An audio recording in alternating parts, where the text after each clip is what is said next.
You're now locked onto the Pulse Radio Show with Marcus Myers, X-Tina, and Ken Pyle. And on the 1 and 2s, Big Red the DJ. It's the Pulse Radio Show, baby. Believe that. Marcus, I called him name by mistake just now. I called him by mistake. That was not intentional. I don't want to get a big crescendo. Yeah. They got the superstar in the place, man. They got the big man. Yeah, the big man for real. And just before we go on, I just want to say that if you don't catch the full interview, you can get the full interview, the visuals, online on the Pulse Radio Show YouTube. This is brought to you by Astral Media. So check them out on Instagram. Shout out to the Astral Media team right here in the studio, man. This is some fantastic work, man. Yeah. Fantastic. Doing academe? How do you mean? You good, man. You good. Good. But this next person is somebody that I think that we should have really had him on a long time ago, but you're all over the place, man. You're all over the place, man. Can't catch him on. You know, he's an. You got to catch him on Instagram. That's where you got to catch him. Precisely. He's an international DJ. He's also the owner of Just J Events, and he represented Barbados in a major way when he was a finalist in the Red Bull freestyle competition. The one, the only. Welcome to the Pulse Radio Show, my friend. Yeah. Just J. What's up, man? Man, I'm good, man. Yeah. I'm great. Yeah, good vibes. Long overdue for real. Long overdue. You know. I have followed along somewhat in between when I see it here on Instagram and so on, but yeah, long overdue, man. Yeah, man, but me along with the rest of Barbados have been following you, and you have been really flying our flag high and touring. So yeah. Tell us about that, man. I mean, I almost feel like as if it happened overnight, but it really didn't. I mean, I've been in the game, well over 10 years now. Long time. Mm-hmm. You know, Christina would know, that's my old school mate. Yeah. We actually used to hang out at school, you know. No, like, this is a real friend. Not my friends, really. Real friend. Oh, but yeah. Actually pitch marbles out. Actually, like for real. Yes. And it started off in school with the whole dancing and so on, you know. I was a break dancer for a good couple of years, and that's where my whole on stage everything started. Yeah, I got you on the tail end of that, on the tail end of your singing. Yeah. Pause. Well, it went there afterwards. But I started as a break dancer. My signature move was sliding across the floor. Yeah. No, it was real crazy. Yeah. Still get that done? Not a chance. No, break my neck. I don't know. It was a ridiculous move. Like you used to run and like put your hands on the ground and then take them off and slide with your hands and feet in the air. Yeah. So it's like he was on his forehead. Do you have it recorded anywhere? I can't find it for the love of God. The sad thing is, I said the other day, why it wasn't this cell phone recording culture back when we used to do all those things. I have no recordings of none of my cheerleading routines, none of their breakdancing, him sliding across cheerleading routines? Yes. Yeah, we can elaborate. Actually, give me a beat. You got your beat. This is the part that I was telling y'all about. At QCR squad, like the girls would dance, and then we would have like a breakdown in the middle, and the breakdancers would come in. So that's where Justin. Hey. I was a cheerleader. No, we have break dancers. That is why I explained it. They were not part of the squad. We had, because breakdancing was real big at the time. That's when it came back around, and it was a big deal. So we you got served, bro. No, yeah, You Got Served was like the movie at the time. So it was him, Just Move. Shimmy pop, man. Just Move as well. He was one of the guys. Everybody would come. They would come in like in the middle, do a little breakdance routine, and wow, everybody would be sliding on his head and whatever. Yeah, Justin told me up in the air. What was the outfit, boy? Ward was I remember that. Yeah, it was terrible. Ward. It was Ward. He came after me. Because he's also Justin. Like it's almost like he replaced me. Okay. So I left and went BCC, and then he came in, and then he joined. And that's where I went to school with you at BCC. Correct. Some of the best times of my life. Here, boy. No, real history. How old are you guys? Like, old. But that's crazy. Marcus, how's your move? I always thought Marcus was older than me. For real? Yeah. Nah, man. I remember looking up to Nelson. Nelson would have been, I think, around your age. No. Nelson is 3 years old. Oh, you shouldn't have said that. But touring, man, tell us about how have people received you overseas? I mean, one of the things about the touring that I am real big on, and a lot of people don't know I'm real patriotic. I am very into Barbados. I am very into promoting Barbados. I am very serious about Barbados. And one of the things about me touring is that there's Puffy and there's me from Barbados, and that's it.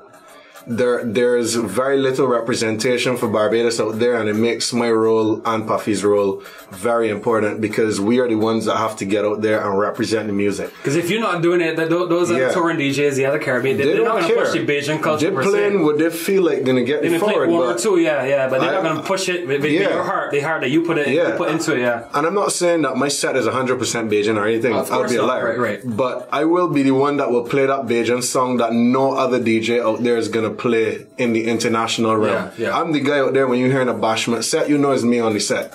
Because that's not a thing. Right. Like they'll play a bashment song and then they'll play a Trini song. Right. And then they'll play a jab song. Some Dennery and... But I believe in the segment, so I'm going to play a bashment set. I'm going to play one or two stiffies here, whatever, and then maybe go into a Dennery or whatever. You know, so I think that with that, it also gives me a unique appeal because, like I said, nobody's going to do that. So it gives me a sound. And also, too, they forget to play the songs, but the bashment has got the girls on the floor regardless. Hey. So. I saw you in Miami over the weekend. How was that vibe, man? It was nice, man. This is the second last carnival for the year. I've done a couple, and... This one like DC? No. I did Hooky DC. That was a different carnival too. Okay. DC has like two. It's DC Carnival and then Hooky DC, which is a different carnival. So I did Hooky. I did... Boy, I can't even remember them, boy. You mentioned... I did a couple of things. You mentioned the Bajan songs just now. Yeah. Miami is like one of the leading carnivals, at least in the North American market. Yeah. What was the biggest Bajan song from Propo? Oh, Sugar Lump for sure. I just wanted to say that. I just wanted to say that. Really? Yes, Shout out really. to Nelson, man. Listen, that tune, right? I tell him all the time. Destroy the place here. Yeah. From Labor Day in New York, it was catching a lot of traction, but every Insta story I was watching had Sugar Lump playing in the background. But what I will say is, a lot of people said that we had a low-key carnival. I wouldn't say that we had a low-key crop over. Crop over, okay. Right? We didn't have a low-key crop over. I would say that the whole, the stuff with the government and the elections and all that. Overshadowed it. That really messed with people. People were watching their money and the foreigners needed the local support to learn the songs. Yeah. When Justy play, I left home to party and the DJ pulled down the levels. You want to hear everybody saying, "Down in a hole." But because of the lack of the local presence, we had a little issue whereby the vibe almost felt like it wasn't there. But what I will say from my travels is that the songs are now picking up. They're now Too Sweet is one of the biggest songs on the rise right now out there on that carnival circuit. Yeah. So it's not joke. Like Jaguar, even Jaguar Correction Time. Yeah. Funny enough, that's such a Bajan song. Yeah. In terms of the lyrics, in terms of the dialect, everything. Yeah. But that tune is kicking out there. But let me ask you something. How much is it the audience or the crowd or the DJ when it comes to the vibe and creating the vibe? I'm glad you asked me that because I mean, before you go on, so this is very well announced, right? That you have some words of wisdom on your Facebook and Twitter. Words of wisdom. Words of my opinion. Yeah, words of wisdom said in a Just J way, right? And so I said the best thing to do is to print them and read them aloud, right? So I saw you say something. That's a lot of reading. That is very weird, bro. Alright, so here it is, right? This is something I never considered. So you said mentality is a very important part of partying. It is. There's a reason why wedding parties are always lit. People program their minds to happiness and vibes before they even leave home. And if we did the same with our fests, the vibes would be ridiculous. And because you could play anything at a wedding. Anything. So when you say that, basically you put more emphasis on the crowd. Yeah, because a wedding is a free all-inclusive party, you know. Well, yeah, they got no drinks there. I mean, you see, the thing about it for me is, and a lot of people don't like to hear it because they want to blame somebody. But the real truth of the matter is, I remember back in the days before, and I mean, for me saying this is funny because my whole career is this almost. But back in the days when I was going out to Boatyard and thing, nobody cared who the DJ was. We didn't even know who he was. We didn't know. DJ we never saw him. It was double R. Double R. No disrespect to double R. I know Double R. No disrespect to Double R, but we never saw him. He was upstairs in a little booth. In a booth. Nobody ever saw him. Yeah. And we had a great time. We had a great time. When Club Extreme first opened, all the DJs were in the eyeball. Yeah. Nobody, people knew the DJs were. It was coming on to that point where they were getting more popular. But you couldn't see them. You couldn't see them or anything so like that. They weren't on stage. It wasn't a big deal. Like who's playing right now? Yeah. It was just me. Nowadays, people kind of make this big emphasis, like, oh, DJ Just J was garbage, or Puffy didn't do this, and this body didn't do that, and there's so much this to play, and so much. Back in the days, Double R used to play a whole song. A whole tree. And everybody all crazy going. Nowadays, it's like I don't know, like technology, the whole social media thing, it kind of slowed everybody down. Because they're kind of waiting to like put a certain image to things. And they're actually like serious memories. I remember of Club Extreme that you were so into partying that. This is when King Bubba was DJing. When he had no come on, Anima would drop Celine Dion, and we be you could have played anything. We flip it up, you know. Back in the days, you could have played anything. Yeah, and everybody's partying, and everybody was fretting. And I mean, all they're trying to say is, I don't know if it's that we got a lot of stuff on our mind. I know we're going through a rough patch for the economy, whatever. But we need to kind of program ourselves. If we're going out. You're going out to fete. You're going out to party. Like, erase everything. You, like, don't stand up and stare at the DJ. Back him if you want. Like, just eliminate that whole thing. Like, do like what you would do when you're going to a wedding. But having a face behind who it is that's playing has changed the way that, you know, I don't know if it's helped the way people receive music now, but I don't know if it helps or hurts. For example, for promoting events, right? When I see that Just J is there, when I see Puffy's there, when I see that DJ Blank is there or whoever, and I know I'm a fan of them, is going to encourage me to actually go out. But do you think that it should now be more anonymous and it should more be just focusing on music? I mean, I'm not saying that it should be anonymous because I think there's a time and place for everything. Telling my career to go through. Exactly, that's what I'm thinking. Real thing. I think that a balance is definitely necessary. You know, like people love, like for instance, Surf Rat. I think that if he's playing somewhere, people should know. Like people love him. You know, and I rate it. I rate it real highly how much people really like this guy. Totally rap, man. I think that it's good to let people know who's playing like for a certain style, but what I don't like is how people try to break down every aspect. Yeah. If you heard a song that you like and you were partying, you're dancing, then the DJ plays a song that you don't like, why do you stop dancing? I don't ask you to sing out the song. If you don't like it, keep moving. I don't ask you to jump and rage up, but keep moving, you know. And the next song, you like it, you keep going. The problem is that people break their own vibes up by analyzing everything to the core. Yeah. And that is destroying partying, man. So is this what you meant when you said that there's a war on DJs in Barbados? I mean, there's a war between three entities right now. DJs and people and DJs, and DJs and artists. Oh, you fighting? It's a real big problem. Real thing. Because DJs are becoming really popular these days, and artists feel as if the DJs are being booked more while they're the ones putting out the music. Right? And then with regards to the people are coming out and they're blaming their not having fun on DJs. Right? And then the DJs, like I said, in the middle. So, am I saying that there are DJs who always play good and never play bad? No. I mean, everybody's got their off day, you know. So sometimes you might go to a place, you just might not be the right DJ for the crowd. Right. You know, you might not get it right. But should you pay money to go in a fete and allow that to stop your vibe? It never stopped the vibe before, so what has changed? So you think the bar should be lowered for when DJs play? Not lowered. I think that people need to decide if they want to have a good time or not. I mean, I'm pretty sure that the wedding DJ is not necessarily better than some of the headline DJs out there, but you still have a great time, right? Wonderful time. So what's the difference? That's a great point. The difference is the all-inclusive drinks, man.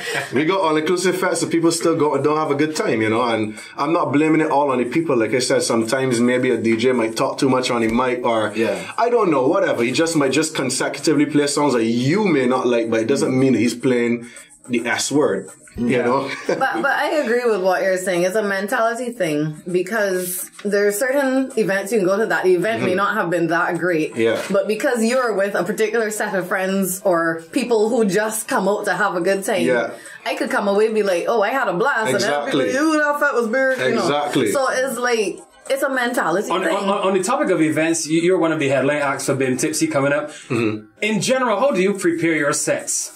I don't really like to prepare sets because what happens if Hachi and Sis come on before me and play all the songs I was supposed to play. and that now is where I can understand sometimes that people will get mad at DJs. They got guys that will hear a DJ play a set and then they come and play the same songs because they panic. Right. You understand? They start panicking because they want to collect a forward. But that's where I agree with the patrons now, you see, because they can't get them all the blows. The DJs got to take some blows too. It's like, get there hour before. Hear what the DJ had to play. I was saying, I have a friend who's a promoter and she is she's a stickler for you need to be here, at least as you said, an hour before and see what that previous DJ is playing and then make your mind up. As you say, no, if that DJ teeth you set in inverted commas, like in your mind all of a sudden play all the things you wanted to play, have some time to rearrange yourself because when you come on now, you're not going to get that same forward because the songs just play. You know what I mean? And that is annoying. Yeah, I feel the same way. I went out 2 weeks ago to a fete and I don't go often, right? The time that I was going out was about 2012, 2013. Right. It felt like when you were 12 years old, I know, right? You guys. But that was when I was going out consistently between 2012 2013 when I was still at UE. I heard the same set 2 weeks ago that I heard 2012, 2013, different DJ. Oh, wow. And I don't know. And this happened. It's an old album. This happened the last year or two. Like I felt like I jumped into like a time machine where I heard Gangnam Style. I heard a bunch of songs. I heard Harlem Shit. I can't play those songs. Why is it that DJs don't keep up to date with music outside of what's like soca, for example, outside of that genre? Alright, so here's the thing. Once again, two people to blame here. Sometimes it is that the DJ is not doing his homework. And for that, he needs licks. Right? But sometimes, and this is, a DJ's job is to watch the crowd. Sometimes you'll play some of these songs and people just don't know the songs. And because they don't know the songs, they will say, oh, the song is foolishness. And then 3 months later, they're jumping up and down to the same song. And that is the kind of unfairness that I don't like. Is like, just because you don't know a song, and I come up in electronic music. That's where it started. Like, that's the core. And one of the things I always said I loved about electronic music was, you play a song that nobody knows. And people still vibing. There are no words. And universally, everybody throws their hands up in the air when that drop comes. If it hard, if you heard the song for the first time, if that drop hard and that, whatever, when it drop, if it hard, everybody hands in the air. No matter what. And to me, that's something that I would love if we could adapt, you know? Like, when you hear a song, if it dope, move. You know, I think that people kind of wait till a song has been drilled into them to then appreciate the song. What is your opinion on people saying that it is that Bajans are hard to move? Would you say it's more the genre, or would you say it's our culture that be kind of like the kind of stiff compared to other places? Do I have to? What? Yes. Turn up the volume right quick. Bajans are definitely very critical people. Yes. Put it that way.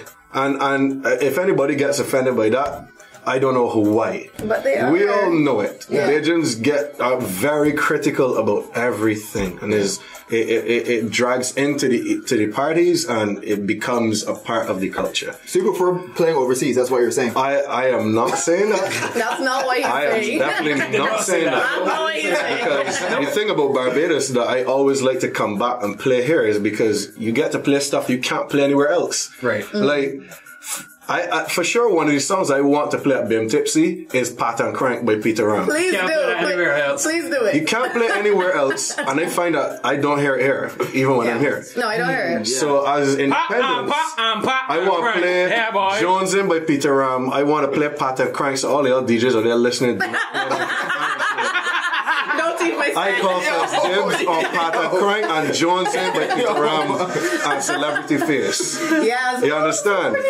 I gonna pull tunes that I know are Barbadian and you could still catch a chord from them, and I can't play nowhere else. Classically Bajan. Yeah. No, Justin, we talked about the aspect of DJing. In the background, we got the 90s future rhythm that you produced. Yeah. So, you've transitioned from breakdancing to a singer to a DJ. Yeah. Now you're producing hit records. How's that been going, man? I mean, I find it's very time consuming. It's very hard for me. You know, a lot of people, especially with the success of I Shall Return, everybody's now looking at me because, I Shall Return ended up being a sleeper tune. So it's real big out there right now. It's Kess, you know, like everybody's looking at me like, yo, this man is a top producer. But really and truly, I really wouldn't say that I am. It took me, we were sitting on that record for a year. Wow.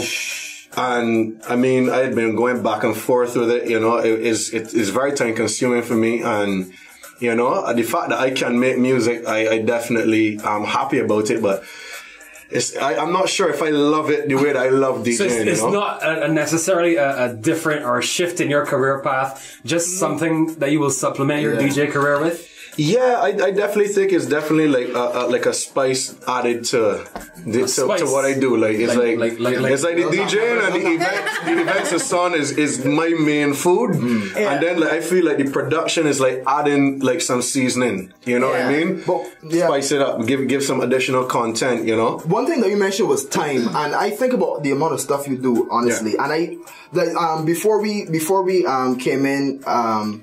You were asked if you have a manager. Yeah. And the fact that you don't have a manager, you would swear that you do. Because we see how you've made chess moves in the game to end up where you are now. Right. What is that like? How do you kind of like manage yourself and also be an artist then? Yeah. All right, interesting. So before I even start that, let me just say I'm not saying that you don't need a manager. I don't have one because I don't really think I need one at the moment. But it's not everybody that can necessarily do certain things, because if you're not going to have a manager, you need to have certain things in place and a certain understanding of the industry. Now, I will say that it took me a very long time of making a lot of mistakes. You know, as Red was saying, I've been a singer in the game. I didn't know what the hell I was doing. Yeah. You know what I mean? Like, but it took me over 10 years to understand what to do with myself. But somebody coming out in the game may not need to waste that amount of time. They could have got a manager, you know? But what I will say about me personally is, I put measures in place to make sure that my management is tight. So I mean, you have turned Just J into a business, a full-time business. Yeah. You're in the business of Just J. Yeah. So you're managing yourself. Yeah. It's your business. Exactly. But being your own manager requires a lot of discipline as well too, because people, for instance, will come and they're going to try to hustle you. Yeah. Yo, what's your price? Blah, blah, blah. First thing, I'm not talking to you about no price. You got to talk to my email. That's my manager. I'm not negotiating with the email. You understand? There's certain things you got to put into place. Sorry, why do you do that? Why do you prefer people talk to you via email as opposed to in person? A few reasons. One, because the email is a general place where you can kind of find everything, like a WhatsApp conversation. You know, you get lost along the conversations or whatever, but email is there. You know, you got your documentation, and I mean, you're a lawyer, right? I was gonna say it's in writing. It is in writing. That is legally binding, and it's more official than a WhatsApp. And in WhatsApp, once again, that's somebody directly talking to you. Right. You can't directly talk to me through email. Okay. You don't know who you're talking to. and honestly, I do have sometimes, like say my mom or whatever, I might have somebody deal with that side of things. Mm-hmm. You know what I mean? So, and I do in the future intend to get an assistant who will probably reply to emails or whatever. But long story short, is for documentation, is legally binding, and it's just generally you can't negotiate with that. That serves as almost like a virtual manager. Okay. You understand? So I can teeth that one from you. That hard. That's why I want to ask you, because I think there are so many things we could learn from you. Another thing that I was thinking about was the fact that in order to do what you do, you have to invest a lot. Yeah. I want you to talk about how much you invest in yourself. Heavy investment. I could have a real nice bank account right now if I wasn't investing thousands of dollars all the time in equipment and this and that. Like I spend a lot of money on music. A lot. I subscribe to about 3 record pools. That's like $50 to $60 each per month. Per month, yeah. Right? And then I actually still buy... I subscribed to one, and that's hurt me. Yeah, it is expensive as hell. Yeah. And then, like, for instance, like, there are songs, like, certain classics and so on that are not going to be on those record pools that I buy. Those are, like, 99 cents a song. I would say that I buy at least 20 songs a month. At least, like, from iTunes. You know? Certain dancehall songs and things that you can't find online, I need to go and buy them. Because I don't want bad quality. I want a good quality song, and you know, I just don't feel like going and asking every Jamaican friend, "Yo, you could send me this," and then they're taking the time, and I just need the song. Like that Reggie King song, Tough. Like I needed the song. I had to play. You could have shown me. I didn't care. I just went on iTunes and bought it in a second. You know. So do you also pay for yourself to tour? Okay, so it varies. With regards to touring, majority, I would say 90% of my gigs are paid for by the promoter. Okay. They book you, they book the flights, they book the accommodation and all that stuff. Yeah. Wow, it must be nice, right? You think so, but it's actually very tiring. Okay. When I do book my own flights and accommodation, it is when it makes sense. Where like certain carnivals, like Miami Carnival, Labor Day weekend in New York. You don't want somebody booking your flight and your accommodation because then you're stuck with just their event. That one event. You can't have them flying you and then you're going to play in everybody else's event. That's not a thing. Right. So I'll book, for instance, Miami. I did 8 gigs in Miami. So I booked my own accommodation and my own flight, and I went down and I played for whoever I wanted. You know, same with Labor Day in New York. However, Bermuda Carnival, they flew me and they put me on 3 events on the road. So that made sense all across the board. Were the organizers, it depends. Were the organizers for the Bermuda Carnival, did they actually host the events as well too, or were they private? It's kind of like in Barbados where a band might have their band fets or whatever, you know. There's this band Nova Mass, they flew me in and I did the road with them. I did, they had a party with Caesar's Army, they teamed up with Caesar's Army, they had Ding Dong perform, you know, I did that event with them and I did like 2 other ones as well too. You know, so it depends really, you know. Tell me something, is there like a downside to touring? Yeah. Let me start by saying one of your tweets. Really stalker Read that stalker page, man. When I travel around the world, I feel intimidated or tired or cold. I have to remind myself that I'm a warrior and I've managed to make it out from a dot on the map. I even look myself in the mirror and physically say it sometimes. I do. So tell me about that. You said intimidated, tired, and cold. There's times that you feel that way when you're yeah. I mean, what I will say about out there, right, is it is a jungle out there. The DJs are rough and they're hard too. They ain't no game. Like, for instance, like, y'all would have heard the name Rigo Suave before. A lot of people don't know that he's actually from Panama, lives in New York, and has a Trinidadian accent. Why? Because he grind it. He's not even from the Caribbean. Right. Yeah. Panama speaks Spanish. And he is one of the top DJs in the game. You calling out my guy, though? So that I do that, but I know a friend of his. And that's not to knock him, you know. Yeah. Cause he hard. Right. If I go going after him, I'm nervous. You understand? Because I know he can bring it. So I can go bring it twice as hard. You know, and all of that is to say that these men out there is not game for them. And I got a job during the day, so I was just DJ for a thing. Nah, these men want it. Like, that's your career. When you could be from a Spanish-speaking country living in New York and learn the accent the way he learned, he knows their culture to T. That Trinidadian accent he got is crazy. You know, so what I'm trying to say and all that is, these men coming out with fire. When you're out in the international market, it's not quite like here. I find that in Barbados, the DJs are very family oriented almost. Everybody kind of looks up for each other. Nobody ain't trying to shell you down. When you out there, them men coming with fire, they coming to kill you. They coming to throw down a set that got you like, let me see what you can do now. You know, so like you always got to be on your A game, so it's quite intimidating. The part about being cold, like for instance, Poland with the Red Bull Tree style, that was one of the most intimidating cold, all of that in one, you know. It was snowing.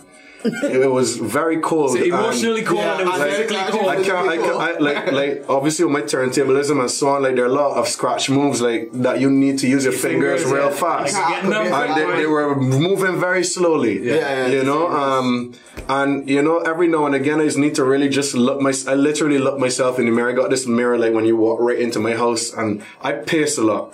So like I pace up and down. My studio's at my house. That was always I pace. And every now and again I'll walk past the mirror and I'll be like, listen, we can do this or not. Like, be there talking to myself, like giving myself pep talks. Just it. How the cat doing? Real nice.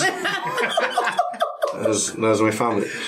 Hey, studio cat. Yeah, but it really sounds like you versus the world way out there. I mean, even if it's not the case, even if it isn't the case, it still has to feel that way when it is you. It is me against the world. Yeah. And let me explain. Further go on about the topic you were saying about the whole touring. Is I spend 95% of my days alone. So everybody's be doing their thing or whatever, and everybody thinks that, oh, you're touring, so you have the greatest life. And I'm very grateful. Like, I love what I do, but I spend 90% of my time alone. Alone in my own world. Like, I'll travel to a carnival, and I'm in that hotel by myself. You know, I go around by myself. I'm like everywhere alone. I'm making music, so I'm spending hours on end by myself. I'm training for tree style. That's like 8 to 12 hours a day sometimes in practice, just all day long by myself. Like, so what I will say is I love what I do, and I think that's what would allow me to even continue doing this. You know? For sure. When you're over there, just remember all of us are watching you. All of us are peeping your moves, so we can hopefully learn something from you. And I really want you to think about the fact that your tweets and your Facebook page has some words of wisdom that we can all learn from. Before we finish, top 5 DJs in Barbados other than you and Puffy. Go. Sure, boy, because Puffy is definitely that one guy. Right. So, do I really have to? I know. I really want you to. We get controversial. We worry. We ask all the hard questions here. Okay? What I will say is, before I start, there are different calibers of DJs, and but they are. There are different kinds of DJs that are equally as bad as in good, as in dope. Bad as in good. In their own ways, and even though everyone might not be able to scratch real hard and all that, they got guys that use the mic real hard. So I would definitely say that Surf Rat is one. For sure, because he has a way of lewdly expressing himself in a very artistic way. He's creative. He's very creative. But I think that's the best way we could put it. Natural element. He is definitely that guy that is gonna create a story on the spot. I think that Jaguar is another guy that's very noteworthy as a DJ, not even as an artist. He is very fast. He's very clean with his mixing, and he's also really good on the mic too. You know. Who else would I say? DJ Blank is an upcomer. He's the whole package, and he's the next guy that's going to be coming out of Barbados after me. Hands down. Blank is popping. DJ Blank is the next guy. He gives off that international kind of feel. Yeah, he's ready to go. People like him out there, you know. He's a likable personality. He's real good turntablism-wise. He's very creative, and you know? Man, top 3 is good, man. I like that 3. I like that 3. I like that, man. Jay, thanks for coming through. Yeah, man, no problem. Yep, and we will be peeping your moves, man. Alright, Marcus will be peeping. Marcus is for sure peeping your moves. I'm learning. I will show you now and then, but Marcus peeping it. It's important to be self-reliant, and I think that you are the poster boy for being self-reliant, being independent as an artist in Barbados, and I really appreciate that, man. Yeah, man, thanks. I appreciate that. Yeah.